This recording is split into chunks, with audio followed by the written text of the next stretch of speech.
Funcionamiento de los inyectores. En la figura aparece una vista en corte del inyector y de sus piezas internas.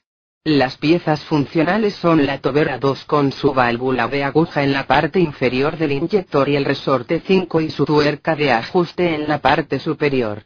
La fuerza del resorte se transfiere a la válvula de aguja con una varilla pequeña llamada vástago 4. La presión a la cual el inyector empieza a atomizar se ajusta por medio de la tuerca 6 de ajuste del resorte, la cual también sirve de asiento para el resorte. La carga de combustible que viene de la bomba de inyección penetra por la entrada 8 de combustible y baja por el conducto perforado en el portatobera 1 y la tobera 2 hasta la galería. La punta de la válvula de aguja que asienta contra la parte inferior de la tobera impide el paso por los orificios de la tobera. Cuando hay combustible a presión en los conductos y galería del inyector, se levanta la aguja de su asiento y se atomiza el combustible en la cámara de combustión. Acción de la aguja. La galería es una ranura anular pequeña en la tobera que sirve como depósito para el combustible antes de la inyección. Cuando la carga de combustible a alta presión que viene de la bomba llega a la galería, actúa contra los rebordes de la guía de la válvula de aguja y produce fuerza ascendente contra el resorte. Cuando la presión dentro del inyector es suficientemente alta, vence la carga del resorte contra la aguja, ésta se levanta de su asiento y permite la atomización del combustible a alta presión que hay en la galería. Cuando cesa la acción de bombeo del émbolo respectivo en la bomba de inyección, se reduce la presión en el inyector y el resorte del inyector empuja la válvula de aguja contra su asiento. Esta elevadísima presión, que puede ser del orden de 150 más de 300 kilogramos por centímetro cuadrado, vence la presión del muelle y sale al interior de la cámara. La rapidez con la cual ocurre la caída de presión en el inyector hace que la válvula de aguja tenga un cierre rápido. Con esto hay un corte de la inyección y se impide el escurrimiento. La acción de la válvula de entrega en la bomba en línea y la forma de los lóbulos de la leva en la bomba de distribuidor producen una caída brusca en la presión al final del periodo de inyección, lo cual ayuda a la válvula de aguja a cerrar con rapidez. El combustible se debe inyectar con una atomización muy fina. Cualquier combustible sin atomizar que escurra a la cámara de combustión no arderá en la forma correcta y producirá carbón y humo negro.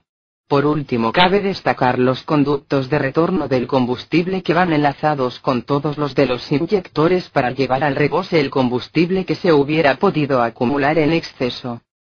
Verificación de funcionamiento.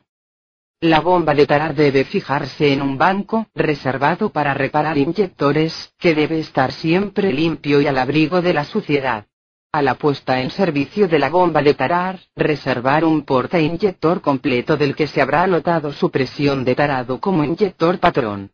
Este servirá periódicamente para controlar el estado del manómetro de la bomba.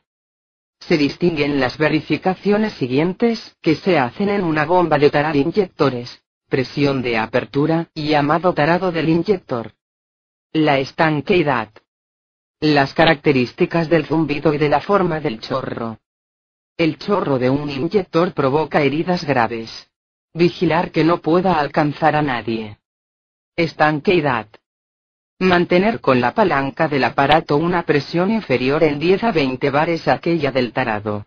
Estanqueidad del asiento, no debe formarse ninguna gota en la punta del inyector, en un tiempo inferior a 10 segundos. Estanqueidad inyector porta-inyector retorno de fugas. No debe retomar combustible por la tuerca de fijación del inyector, ni por el circuito de retorno de fugas. Un retomado en la tuerca de fijación del inyector indica un defecto del adaptador del porta-inyector o del inyector. Una fuga en el circuito de retorno indica un defecto del adaptador del porta-inyector e inyector, de la aguja o del porta-inyector. Sobre la bomba de tarar o el banco de pruebas en perfecto estado, circuito de retroceso y válvula de bomba perfectamente estancos, la prueba de estanqueidad puede efectuarse midiendo el tiempo de caída de presión comprendido entre 30 y 80 bares por debajo de la presión de tarado. Características del zumbido y forma del chorro. Los inyectores tienen un zumbido muy suave perceptible solamente a una cadencia de 1 a 2 bombeos por segundo. Para una cadencia más rápida, el zumbido desaparece y es sustituido por un silbido perceptible a partir de 4 a 6 bombeos por segundo. Hasta la obtención del silbido, el chorro es pulverizado toscamente, a veces irregularmente repartido, deshilado.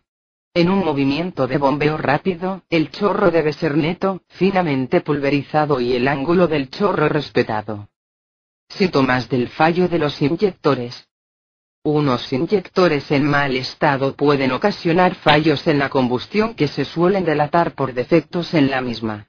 Por ejemplo, el golpeteo de uno o más cilindros puede estar causado por inyectores que no tienen perfecta estanqueidad. También un motor sobrecalentado, o una caída de potencia del motor, o un incremento del consumo de combustible pueden estar ocasionados, entre otros defectos, por el mal funcionamiento de uno o más inyectores. De modo que es conveniente vigilar que su funcionamiento sea irreprochable.